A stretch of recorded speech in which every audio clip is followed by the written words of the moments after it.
کپڑا مکے میں بہت مہنگا تھا۔ گندم بھی چونکہ مکہ سے باہر سے آتی تھی، اس لیے روٹی صرف مکہ کے عمرہ کبھی کبھار کھاتے تھے۔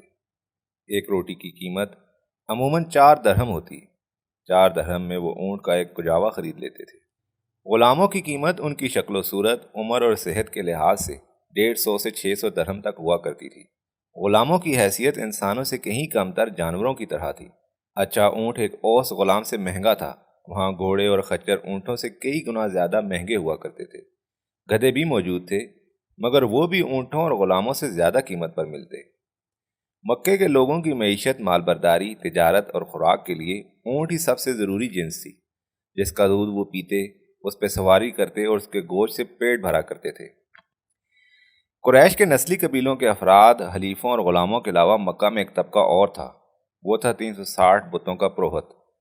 یہ پروہت یا مذہبی رہنما عموماً قریش والوں کے حلیف تھے۔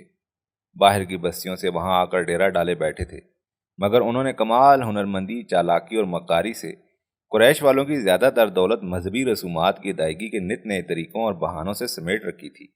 یہ مکہ کی اکانومی میں سب سے زیادہ مالی استحصال کرنے والے لوگ تھے۔ ان کے پاس دولت اور سونے چاندی کے ڈھیر تھے۔ یہ سود کا کاروبار بھی کرتے تھے اور اپنی دولت بڑھاتے رہتے۔ اپنی دولت کی ریل پیل کو اخوا رکھنے کے سبب بظاہر سامنے نہ آتے۔ مکہ کے لوگوں کو ورغلانے کے اپنے مرضی کے کام لیتے رہتے۔ انہوں نے مکہ کی واحد صنعت اونٹ اور بھیڑوں کو بھی اپنے عجیب و غریب عقائد کی ترویج سے اپنے حق میں نفع آور کر لیا تھا۔ مکہ کے سادہ لوگ قریشیوں کو ان مذہبی رسوم میں الجھا کے پرہتوں نے جکڑ رکھا تھا۔ اس سارے پس منظر میں آقا کا صفا پہ اعلان سب سے زیادہ انہی پرہتوں، مذہبی متولیوں کے سر پہ بجلی کی طرح گزرا۔ ان کی تو ساری معیشت، ساری لوٹ مار لوگوں کو ان کے بے سر و پا مذہبی رسومات کی ادائیگی کی وجہ سے تھی۔ وہ کیسے آسانی سے یہ سب مان لیتے، کیسے اقرار کرتے کہ ان کے سارے بتوں اور ان سے وابستہ لوٹ مار کے طریقوں کی کوئی حیثیت نہیں۔ خدا صرف ایک ہے، جو کچھ لیتا ہی نہیں، صرف دیتا ہے۔ کیونکہ یہ مذہبی پیشوا خود تو مزاحمت کی طاقت نہیں رکھتے تھے، انہوں نے طاقتور پالے ہوئے تھے۔ ان کی ساری قوت مکے کے رئیس لوگ تھے، جنہیں یہ ورغلا کے آقا کے پیغام کو خوفناک بنا کے دکھانے لگے۔ کوئی مذہبی پیشوا ابو سفیان بن حرب کو بھڑکانے لگا، کوئی خود کو ابو الحکم کا مغالطہ رکھنے والے کمعقل ابو جہل کو گمراہ کرنے میں جٹ گیا۔ یوں کرتے کرتے ان مذہبی پیشواؤں نے آقا کے پیغام حق کے خلاف قریش کے امراء کو اپنے بغض میں رنگ لیا۔ ان کے پاس مکہ کے امراء کو آقا کے پیغام سے بدظن کرنے کا سب سے آسان طریقہ یہ تھا کہ یہ انہیں کہنے لگے، یہ آپ کے آباء و اجداد کے طریقوں سے الگ بات کرتے ہیں، ایک خدا کی بات کرتے ہیں، صرف ایک واحد خدا کی، باقی کیا مر گئے۔ آباء و اجداد ہمارے کیا بے وقوف تھے، ہم اپنے اجداد کا دھرم کیسے چھوڑیں۔ اپنے بزرگوں اور ان کے طور طریقوں کا احترام بہرحال سب قبائل میں موجود تھا۔ اس نقطوں کو ان مذہبی پیشواؤں نے مکہ کے شرفاء کے ذہنوں میں راسخ کر دیا۔ قریش کے امراء کو ذاتی حیثیت میں آقا کے پیغام سے جو دھچکا پہنچا وہ یہ تھا کہ سب انسان آدم کی اولاد ہیں، سب بھائی بھائی ہیں، سب برابر ہیں۔ جو اپنے اخلاق میں برتر ہے وہ سب سے بڑا ہے۔ وہ کیسے یہ مان لیتے؟ ان کے شہر کا تو سارا نظام اونچ نیچ پہ کھڑا تھا، سب کام ان کے حلیف اور غلام چلاتے تھے۔ 150 سے 800 درہم تک ایک خریدا ہوا غلام ایک اونٹ سے بھی کم قیمت کا بندہ ان کے برابر ہو گیا۔ ان کا سارا معاشی، معاشرتی اور قبائلی نظام اس انسانی مساوات کے اعلان سے ڈگمگا گیا۔ وہ کیوں نہ سیکھ پا ہوتے۔ مذہبی رسومات تو آقا نے ابھی کوئی بتائی ہی نہیں تھیں۔ صبح و شام کی دوگانہ ایک نماز تھی۔ اس وقت مکہ کے لوگوں کو تو نت نئی مذہبی رسومات کی ادائیگی کی عادت تھی، انہیں اس نماز سے کوئی اعتراض نہ تھا۔ زکوٰۃ کا اس وقت حکم ہی نہ تھا۔ وہ تو مکہ کی 13 سالہ زندگی کے بعد مدینہ جا کے جنگ بدر کے بعد فرض ہوئی تھی۔ شراب کی بھی کوئی منائی نہیں تھی، وہ مدینہ جانے کے 6 سال بعد منع ہوئی تھی۔ روزہ بھی اس زمانے میں لازم نہ تھا، حج سبھی مکہ والے صدیوں سے کرتے آئے تھے۔ جہاد کے لیے بھی کوئی اجازت نہ ملی تھی۔ آقا نے تو صرف مذہبی سوداگروں کے ہاتھوں سے مکہ کے لوگوں کی گردن بچانے کا درس دیا تھا۔ انہوں نے اسی لیے آقا اور ان کے ماننے والوں کے لیے لفظ صابی یعنی لا دین کا فتویٰ دے دیا۔ آقا کے پیغام حق میں جنت اور دوزخ کی بات تھی، مرنے کے بعد پھر سے پیدا ہونے کا ذکر تھا۔ یہ فلسفہ مکہ کے رئیس لوگوں کے لیے ناقابل قبول تھا۔ وہ کیسے یہ مان لیتے کہ ان کی زندگی کا پل پل کہیں لکھا جا رہا ہے اور مرنے کے بعد ان سے حساب لیا جائے گا۔ وہ خود کو ہر حساب کتاب، ہر امتحان، ہر آزمائش سے بالا تر سمجھتے تھے۔ پھر جن کے پاس دنیاوی وسائل تھے وہ سمجھتے تھے کہ جنت ان کی یہی ہے، اس جہنم میں جن کی دسترس ہے ان کے سب سے کم اعمال کمزور لوگوں کے استحصال کرنے کے باعث ان کے لیے چمکدار اور شان و شوکت بھرے تھے۔ آقا کا یہی پیغام مکے کے مسکین، بے بزاد، کمزور غلاموں اور سہمے ہوئے حلیف ہنرمندوں کے لیے ایک زبردست کشش رکھتا تھا۔ وہ سب لوگ جنہیں زندگی کے اس جہنم میں آسانی ملی، انصاف نہ ملا، کشادگی نہ ملی، صحت نہ ملی، حسن نہ ملا، عزت نہ ملی، ان سب کے لیے آئندہ کی زندگی کے تصور میں ایک گوشہ عافیت تھی۔ انہیں اچانک احساس ہونے لگا کہ ان کے صالح اعمال، نیک نیتی، بھلائی، انسان دوستی، برداشت اور صبر کا کبھی تو انعام ملے گا۔ بعد کے جس حساب کتاب سے قریش کے ظالم عمرہ منکر تھے، غلاموں اور قریش کے ہنرمندوں حلیفوں کے لیے اسی پیغام میں ایک عالی شان وعدہ تھا۔ آقا کے پیغام خدا میں جہاں مکہ کے مساکین اور غلاموں کے لیے ایک حیرت انگیز کشش تھی، وہیں مکہ کے شرفا میں سلیم الفطرت، نیک سیرت، سچے اور نکھری روحوں والے لوگوں کو بھی ایک ذہنی ہم آہنگی بھری توجہ اور انسانیت کے اعلیٰ ترین معیار کے حصول کا راستہ ملا، اور وہ آقا کے پیغام پہ لبیک کہنے لگے۔ سورج جبل نور کی غار ہیرا سے ابھر کے حرم کعبہ میں اپنی روشنی پھیلا چکا تھا۔ سورج کی کرنیں حجرہ اسود کو چوم کے کعبے کے کالے پردے میں جذب ہو رہی تھیں۔ حتیم کی جگہ پہ کعبہ میں 45 فٹ اونچی دیوار کا سایہ ٹھنڈا تھا۔ اسی سائے میں مکہ کے متکبر، غسیلے، لالچی چاروں رئیس بیٹھے تھے۔ قالین بچھا تھا، روبان کی دھونی کی خوشبو کی چلمچیاں چمچما رہی تھیں۔ تانبے کی چمکتی تشتریوں میں زیتون کے موٹے بیروں جیسے چمکتے ملائم پھل پڑے تھے۔ ساتھ اونٹ کے دودھ سے بنی پنیر کی کاشیں تھی۔ کچھ کانسی کی ڈونگوں میں خشک نمکین اونٹ کے گوشت کے ٹکڑے پڑے تھے۔ رنگین پھول پتیوں سے مزین مٹی کے پیالوں میں صحرا کے سنہرے خوشبودار پھولوں سے بنے قہوے میں زعفران کی مہک تھی۔ پیالوں سے بھاپ اٹھ رہی تھی۔ چاروں رئیسوں کے غلام کعبے کی دیوار کے پاس ننگ دھڑنگ میلے اپنے بوسیدہ شکستہ جسموں پہ اونٹ کی اون سے بنی کھدر کی بونگیاں پہنے اپنے آقا کی ایک چنبش آنکھ پہ ٹکٹکی لگائے پنجوں کے بل ادب سے کھڑے تھے۔ جس غلام کا آقا آنکھ کے ابرو سے جو حکم دیتا اس کا غلام لپک کے اس کی تعمیل کرتا۔ یہ چاروں مکہ کے رئیس شہر کے معزز ترین سردار تھے۔ بنو مخزوم کا امیرزادہ 41 سالہ ابو الحکم عمرو بن حشام، جسے تاریخ ابو جہل کے نام سے جانتی ہے، وہ سب سے زیادہ باتیں کر رہا تھا۔ اس کی سانپ جیسی گول گول آنکھیں ہر وقت کسی اندرونی سازش سے جیسے خود بخود سے ہلتی اور تھرکتی رہتی۔ اس کے سر پہ پگڑی کی شکل عجیب سی گول ہو کے انہونے انداز میں بندھی ہوئی تھی۔ وہ بات بات پہ اپنی باریک مونچھوں اور ہاتھ بھر لمبی داڑھی پہ ہاتھ پھیرتا۔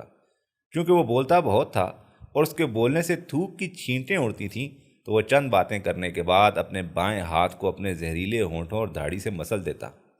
اس کی نگاہیں مسلسل ادھر ادھر تھرکتی رہتیں۔ لگتا اپنے اندر ہی اندر اس نے کوئی عجیب سی آگ کا الاؤ جلا رکھا ہے، جس سے وہ ہر لمحہ جلتا، تپتا اور تھرکتا رہتا۔ اس نے کعبہ کے ارد گرد طواف کرتے لوگوں میں سے ایک دھیمی چال میں الوہی وقار سے چلتے روشن چہرے کو سکون بھرے شخص کو دیکھا تو اس کی نگاہ میں سام کی زبان لہرائی اور وہ بولا، یہ دیکھیں، یہ ہے وہ جنہیں آسمان سے سندیسے آنے لگے ہیں، دیکھا؟ قریب بیٹھے ہوئے تندیل موٹے بے ڈھبے 55 سالہ امیہ بن خلف نے بیٹھے بیٹھے اپنی گردن سے لپٹی ہوئی چمکتی ریشمی قبا ذرا سی کھول کے اسے پھر سے عجیب تکبر سے اپنے پھولے پیٹ اور جوڑے بے ہنگم کندھوں پہ بل دیا اور بولا، یہی ہے نا جو کہتا ہے سب انسان برابر ہیں۔ وہ منہ کھول کے خود ہی ہنسنے لگتا ہے اور کعبہ کی دیوار کے ساتھ چھپکلیوں کی طرح سہمے کھڑے بدرنگ ننگے دھڑوں کے نیچے لونگیاں باندھے کھڑے غلاموں کو دیکھ کے کہتا ہے، یہ کہتا ہے 200-400 دھرم میں خریدے غلام بھی ہمارے برابر ہیں۔ یہ چچوندر، یہ بدرنگے بدحیت غلام، جن کی قیمت میری اس ایک چادر سے بھی آتی ہے۔ پھر اپنی زعفران رنگی ریشمی قبا میں لپٹا لپٹایا اپنے دونوں ہاتھوں اور کوہنیوں سے بیٹھے بیٹھے مور کی طرح پھڑپھڑاتا ہے، یہ جن کی قیمت میری سواری سے بھی کم ہے، یہ میرے برابر ہو گئے، آپ سب کے برابر ہو گئے۔ وہ دو باقی سرداروں کے چہروں کو دیکھ کے چنگاری لگاتا ہے، سب بڑبڑانے لگتے ہیں۔ ابو جہل کی آنکھیں طواف کرتے لوگوں میں بڑی تیزی سے کسی کو ڈھونڈنے میں لگی ہیں اور اس کی زبان سے لغویات نکل رہی ہیں۔ پاس بیٹھا ہوا ابی سفیان بن حرب کچھ دیر تک دانت رگڑ رگڑ کے اپنی نفرت اور غصے کا خاموشی سے اظہار کرتا رہتا ہے، پھر اپنی بھاری آواز میں بولتا ہے، سمجھ نہیں آتی اسے ہو کیا گیا ہے؟ اچھے خاصے معزز خاندان کا فرد ہو کے ایک مالدار خاتون کا شوہر ہوتے ہوئے 2 منزلہ گھر میں رہتے ہوئے اس کا دماغ کیسے ہل گیا؟ نعوذ باللہ۔ وہ کہنے کو ٹھہر ٹھہر کے سوچ سوچ کے بولتا لگتا، مگر اس کی باتوں کی کاٹ سب سے تیکھی اور لہو لہان کرنے والی ہوتی۔ زہر میں ڈوبی تکبر سے اٹی اور نفرت سے لبریز باتوں سے وہ پھر غلاموں کی طرف دیکھ کے بڑبڑانے لگتا۔ ان جانور قسم کے غلاموں کو مسکرا مسکرا کے دیکھ کے اس نے انہیں بہکا دیا ہے۔ یہ غلام ہمارے برابر ہیں۔ وہ اپنی ریشمی قبا کے نیچے چمکتے حضرمی چرمی جوتے کی کنی دیکھ کے کہتا ہے، یہ غلام تو اس جوتے سے بھی کم تر ہیں، انہیں ہماری برابری کا درس دے رہا ہے۔ اور تو اور ان 360 دیوی دیوتاؤں ہمارے سارے خداؤں کے ہوتے ہوئے وہ صرف ایک فقط واحد خدا کو ماننے اور ماننے کی بات کر رہا ہے۔ ابو الحکم، وہ ابو جہل کی شرارت سے تھرکتی آنکھوں کی نگاہ کو پکڑ کے پوچھتا ہے، ابو الحکم، کیا مکہ کے ہم اشرافیہ اتنے گئے گزرے ہیں کہ اتنے مفلس ہو گئے کہ ہمارے لیے اس نے ایک واحد خدا اللہ چنا ہے؟ اندازہ کرو۔ وہ یہ بات کہہ کے فقط دانت بھینچتا ہے اور اس کے باقی ساتھی دانت کھول کے ہنسنے لگتے ہیں۔ ہمارا تو سارا کاروبار چوپٹ ہو جائے گا ابو حنظلہ، لوگ سال میں 4 مہینے اس شہر کا رخ کرتے ہیں، یہاں سب کے خدا پڑے ہیں، انہی خداؤں پہ چڑھاوے چڑھانے تو وہ آتے ہیں، انہی کے آنے جانے سے تو یہ مکہ عرب کی سب سے بڑی تجارت کا مرکز ہے، وہ تو ہمارے پیٹ پہ لات مار رہا ہے۔ ابو سفیان بن حرب کے ساتھ ہنستا ہوا موٹا بے ڈول سرخ چہرے پہ انگاروں جیسی سازشی آنکھوں کی پوتلیاں تھتھرا کے بولنے والا ابو لہب بولتا ہے۔ ابو سفیان بن حرب ابو لہب کی طرف بناوٹی غصے سے دیکھ کے کہتا ہے، ابو لہب، یہ سب تمہارے بھتیجے کی وجہ سے ہے، تم ہمارے پیٹ پہ لات مارنے کی بات کرتے ہو، وہ تو مقدس لات اور عزا کو بھی کوئی اہمیت نہیں دیتا، کسی کو بھی نہیں اپنے خدا کا شریک مانتا، ہم اس کے اللہ کو مانتے ہیں، مگر اس کے اللہ کی شراکت میں اس کی محترم بیٹیاں لات منات اور عزا ہیں، وہ انہیں کیوں نہیں مانتا، ہمارے حبل کی جے کیوں نہیں کرتا، اوپر سے ان کیڑے مکوڑوں جیسے کالے پیلے 2 ٹکے کے غلاموں کو اپنے برابر بٹھا کے کھلاتا پلاتا ہے، کہتا ہے سارے انسان برابر ہیں، یہ تو میری جوتی سے اڑتی خاک کی بھی برابری نہیں کر سکتے۔ ابو لہب، اسے سمجھاؤ، وہ تمہارا بھتیجا ہے۔ میں کیا کروں؟ قبیلے کا سردار ابو طالب ہے، بنو عبد المطلب اور بنو مطلب سب اس کے فرما بردار ہیں، میں نے اپنے طور پر بات کی تھی، وہ کہتا ہے میرا بھتیجا صادق ہے، الامین ہے، جھوٹ نہیں کہتا، جو کہے وہی حق ہے، کسی نے اسے چھیڑا تو پورا قبیلہ اس کی پشت پہ ہوگا، ایک نہیں 2 قبیلے۔ کون سے؟ بنو عبد المطلب اور بنو مطلب، وہ تو تمہارے والد سردار عبد المطلب نے جب اپنا نام اپنی ذات ہی اپنے چچا مطلب سے غلامی کی پہچان بنا لی تو بنو مطلب کیسے الگ رہتا؟ اسی بنو عبد المطلب میں ضم ہو گیا، اس دوہرے بنو ہاشم سے کون لڑے گا؟ چلو ان سے بھی جا کر بات کر لیں گے، سردار ابو طالب سے، پہلے ان غلاموں کی تو کھال کھینچیں، انہوں نے مکہ میں ہمارے ہوتے ہوئے کیسے برابری کا خواب دیکھ لیا۔ ابو جہل نے بھنے گوشت کی ایک کاش منہ میں ڈالی، زعفران کی دھونی میں اپنی پھڑپھڑاتی قبا کی ریشمی سلوٹیں لہرائیں اور بولا، وہ دیکھو، میرے غلام میرے قبیلے ہی کے اس بے وقوف عمار کو پکڑ کے لا رہے ہیں جو دارالارقم میں ابو لہب کے بھتیجے سے مل کے ہماری برابری کا خواب دیکھے بیٹھا ہے، اسے بلایا ہے ادھر، کل رات سے اسے باندھ کے مارتا رہا ہوں، ان بدبخت غلاموں کی ہڈیاں بھی لوہے کی بنی لگتی ہیں، مار مار کے اسے سوٹیاں ٹوٹ گئیں، یہ نہیں ٹوٹا، لے آؤ اسے ادھر۔ اسی طرح بندے بدائے، عمار کو 18 سال کا گندمی رنگ کا درمیانے قد کا کمزور نحیف سا لڑکا 3 بھاری بھرکم لوگوں کی کھینچا تانی کے بعد اس کے پاس کھڑا کر دیا گیا۔ دیکھو اسے، اس بے غیرت کو، جب یمن سے آیا اس کا باپ یاسر ادھر مارا مارا پھر رہا تھا اپنے کسی گم شدہ بھائی کو ڈھونڈنے، تو میرے مخزوم قبیلے نے اسے پناہ دی، اپنا حلیف بنایا، اسے رہنے کو گھر دیا، کام کاج سکھایا، جوتے بنانے کا ڈھنگ وہ سیکھ گیا تو ہمارے ہی قبیلے مخزوم کی ایک لونڈی سے اس نے بیاہ کی اجازت طلب کی، وہ اجازت بھی دے دی، اسی لونڈی کے بطن سے یہ پیدا ہوا ہے۔ ابو جہل نے ایک بڑی سی گالی دی، اب یہ اس جادوگر کی باتوں کو آسمانی باتیں سمجھ کے اسے آقا بنا بیٹھا ہے، ہماری برابری کا دعویٰ کرتا ہے، میرے تو ہاتھ ٹوٹ گئے ہیں ایسے مار مار کے کل سے۔ ابو جہل چاروں طرف اپنی سانپ نما آنکھیں گھما کے قریب بیٹھے ہوئے امیہ بن خلف سے مخاطب ہوا اور کہنے لگا، تیرے غلام تو ہٹے کٹے ہیں، انہیں کہو یہ میرے ہنٹر سے اس کا چہرہ توڑ دیں، مار مار کے پوچھیں اس سے کہ اس کی اوقات ہے ہماری برابری کی۔ امیہ بن خلف کے بدتینت چہرے پہ فرعون کا چہرہ چمکا، تکبر سے اس کی گردن پھول گئی، جیسے بیٹھے بٹھائے اسے کوئی انعام مل گیا ہو۔ اس نے اپنے موٹے جسم کو اٹھا کے دکھانے کے ارادے سے ادھر ادھر بلایا، مگر اٹھایا نہیں، قالین پہ بیٹھے بیٹھے اپنی ریشمی قبا کوہنیوں میں پھڑپھڑائی اور کعبے کی دیوار سے لگے سہمے کھڑے اپنے غلام کو آواز دی، بلال، بلال ابن رباح۔ آسمان سے فرشتہ اترا اور خدا نے ابو لہب کی بدتمیزی کے جواب میں کلام نازل کیا، ٹوٹ جائیں ابو لہب کے ہاتھ اور وہ ہلاک ہو، نہ اس کا مال اور اس کے کام آیا اور نہ وہ جو اس نے کمایا، وہ جلد بھڑکتی ہوئی آگ میں داخل ہوگا۔ اور اس کی جورو بھی جو ایندھن سر پہ اٹھائی پھرتی ہے اس کے گلے میں مونج کی رسی ہوگی۔ قریش کے مکہ میں بسنے والے 10 قبائل اپنی اپنی جگہ مکمل خود مختار ریاستوں کی طرح رہتے تھے۔ ہر قبیلے کے اندر اس کا اپنا قانون تھا۔ قبیلے کا سردار مطلق العنان بادشاہ کی طرح اپنے قبیلوں کا نظام چلاتا تھا۔ قبائل کے آپس کے تعلقات اور ایک دوسرے کے احترام، برداشت اور باہمی بھائی چارے کے تھے، مگر کوئی قبیلہ کسی دوسرے قبیلے کے اندرونی معاملات میں دخل اندازی سے گریز کرتا تھا۔ اگر کوئی شخص کسی دوسرے قبیلے کے کسی فرد کو کوئی گزن پہنچاتا تو دوسرا پورا قبیلہ اس تکلیف دینے والے قبیلے سے اس کا بدلہ لیتا۔ یہ طے شدہ قانون تھا۔ اپنے قبیلے کے اندر کوئی سردار اپنے کسی فرد پہ جو چاہے سختی کرتا، ظلم کرتا، سزا دیتا، دوسرا قبیلہ اس پہ انگلی نہیں اٹھا سکتا تھا۔ کسی ایسی صورت میں جب معاملہ 10 کے 10 قبائل کے اجتماعی مفاد کا ہوتا تو قریش مکہ کے بڑے رؤسا دارالندوہ کے مشاورتی کمرے میں جا اکٹھے ہوتے اور اس مسئلے پہ جمہوری انداز میں اپنی اپنی رائے دیتے، دوسرے قبائل کو قائل کرتے اور پھر اکثریتی رائے کی بنیاد پہ کوئی راہ عمل طے کرتے۔ قبیلے کے سبھی لوگ اپنی اپنی برابر کی حیثیت رکھتے تھے۔ قبائل میں 3 طرح کے لوگ ہوتے تھے، ان کے اپنے اپنے قبیلے میں عزت اور توقیر بھی اسی لحاظ سے تھی۔ پہلے نمبر پہ تو قبیلے کے عام لوگ تھے، دوسرے نمبر پہ وہ لوگ بھی آتے جو خونی اور نسبی اعتبار سے اس قبیلے سے نہ ہوتے، بلکہ ان کا اصل وطن مکہ سے باہر ہوتا اور وہ کسی اور قبیلے سے ہوتے۔ مکہ میں رہنے کی وجہ سے وہ قریش کے 10 قبائل میں سے کسی ایک کے حلیف بن کے رہا کرتے تھے، یعنی اس قبیلے کی پناہ میں آ کے رہتے تھے۔ کہنے کو انہیں بھی اسی قبیلے کا فرد گنا جاتا، مگر قبیلے کے اندر وہ دوسرے خون کے رشتوں سے جڑے قبیلے والوں سے کمتر تسلیم کیے جاتے۔ قبیلے کے تیسرے نمبر پہ انتہائی حقیر گنے جانے والے لوگ اس قبیلے کے غلام ہوتے۔ ان کا اصل وطن بھی بہت دور ہوتا، مگر وہ دنیا کی دوسری اشیاء یا جانوروں کی طرح منڈیوں سے خرید کے لائے گئے ہوتے۔ جو غلام جس قبیلے کا ہوتا وہ آزاد دنیا کے انسانوں میں سے تو نہ ہوتا، مگر گنتی میں وہ اسی قبیلے کے آقا کا متی ہوتا جس نے اسے خریدا ہوتا۔ کسی دوسرے قبیلے کے غلام کی کوئی شخص تنگ یا پریشان نہ کر سکتا تھا، مگر جو جس کا غلام ہوتا اسے اپنے غلام کے جسم، جذبات، احساسات، بھوک پیاس ہر شے پہ مکمل اختیار ہوتا۔ وہ شخص اپنے غلام کا خدا سمجھا جاتا۔ یہ تو ہوا قریش کے قبائل کا حال، جس میں قبیلے کے سردار اپنے پورے قبیلے کے لیے خود سب سے بڑا ضابطہ اور قانون تھے۔ جسے سردار پناہ دے دیتا، پورا قبیلہ اس شخص کی حفاظت کے لیے کٹنے مرنے پہ تیار ہو جاتا۔ قبیلوں میں آپسی قانون سیدھا سادہ تھا، آنکھ کے بدلے آنکھ، ہاتھ کے بدلے ہاتھ، جان کے بدلے جان۔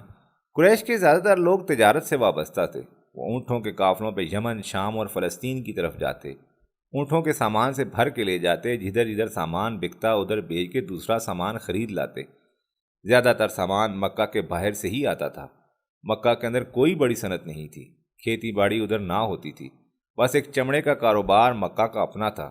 ضرورت کے مطابق مکہ میں لوہار، بڑھئی، موچی، نائی ہوتے تھے۔ اونٹوں کے استعمال میں آنے والے کجاوے، ڈوریاں، نکیل بنانے والے موجود تھے۔ اونٹوں اور بھیڑوں کی اون اور بالوں سے دھاگا اور اسی دھاگے سے موٹا کپڑا، اس کپڑے کی چادریں اور سے خیمے بھی مکہ میں بنتے تھے۔ اونٹوں اور بھیڑوں کی ہڈیوں سے چھوٹے چھوٹے اوزار اور خواتین یا بچوں کے لیے بناؤ سنبھار کا سستا سامان جیسے انگوٹھیاں، ہار، سوئیاں، بٹن وغیرہ بھی ادھر ہی بنتا تھا۔ مگر ایسا قیمتی سامان جو سونے، چاندی یا دوسری دھاتوں کا بنا ہوتا وہ یثرب، خیبر، یمن، ہندوستان، شام اور روم سے آتا تھا۔ کاٹن کے سوتی پارچہ جات یمن اور ہندوستان سے لائے جاتے تھے۔ ریشم شام اور روم سے ادھر پہنچتا تھا۔ کپڑوں کو دینے والا رنگ بھی یمنی، شامی اور ہندوستانی ہوا کرتا تھا۔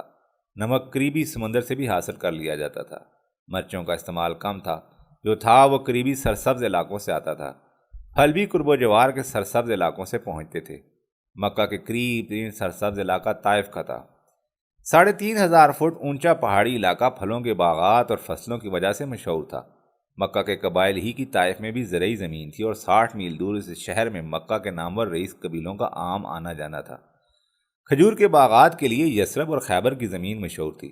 مکہ میں بارشیں نہ ہونے کی وجہ سے ہریالی نہیں ہوتی تھی۔ وہ ایک بہت بڑی تجارتی منڈی تھی جہاں خانہ کعبہ اور اس میں موجود 380 بتوں کی وجہ سے پورے عرب کے لوگ باقاعدگی سے مذہبی رسوم کی ادائیگیوں کی وجہ سے ادھر آتے تھے۔ لوگوں کے آنے جانے سے ہی اس شہر کی تجارت تھی، اسی سے ان کی معیشت کا پہیہ چلتا تھا۔ مکہ کے رئیس قبیلے صرف تجارت کرتے تھے۔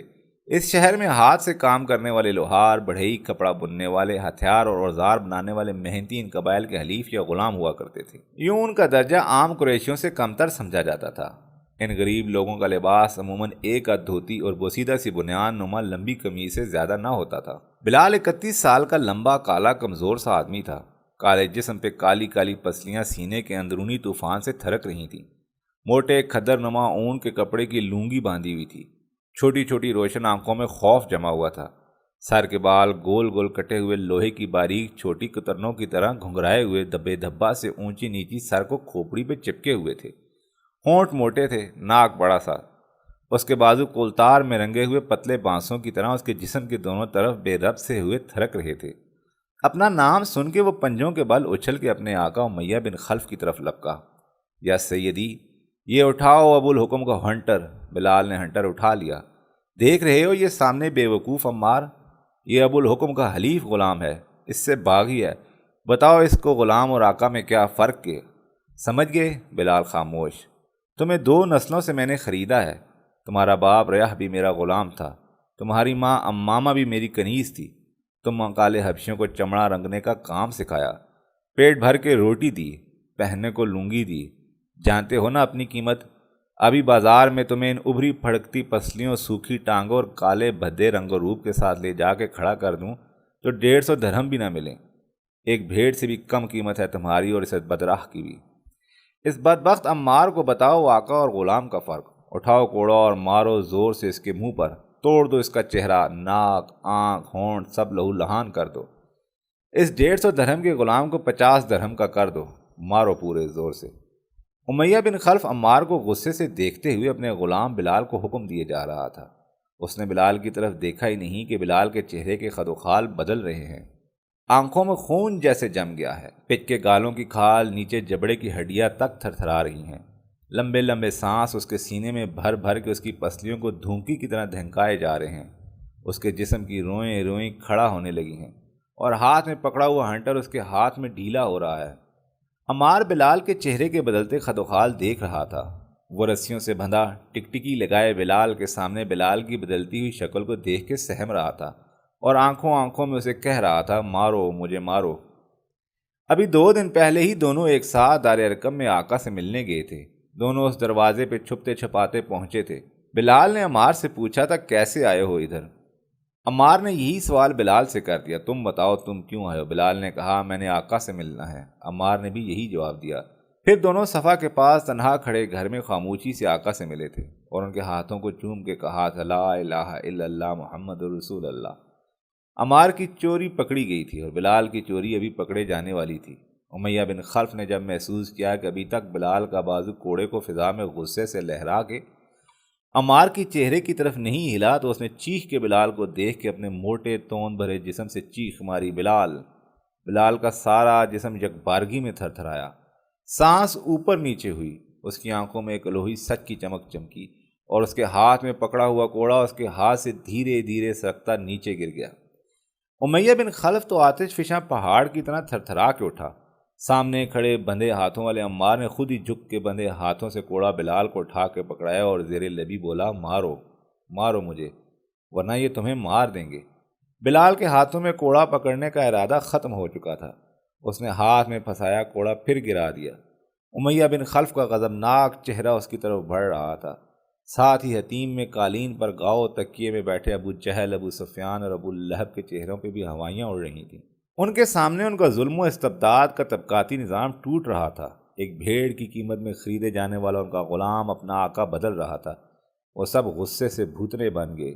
ان کے گردا گرد کعبے کے صحن میں بچے بڑی اور عورتیں بھی سارا تماشا دیکھ رہے تھے۔ ان کے برسا برس کی بے بسی مظلوموں پہ حکومت کی بنیاد ڈگمگا رہی تھی۔ ابو جہل نے اپنی قوم مخزوم کے لوگوں کو اشارے سے پاس بلایا اور عمار کی گردن میں رسی باندھ کے ریت اور پتھروں بھرے حرم کے صحن میں کھین کے دور صفا کی چٹیل پہاڑی کی طرف لے کر جانے لگا، جہاں سورج دن کے پہلے حصے میں ہی پتھروں کو گرم کر کے ان پر کھینچے لے جانے والے جسم کی کھال اتارنے لگتا ہے۔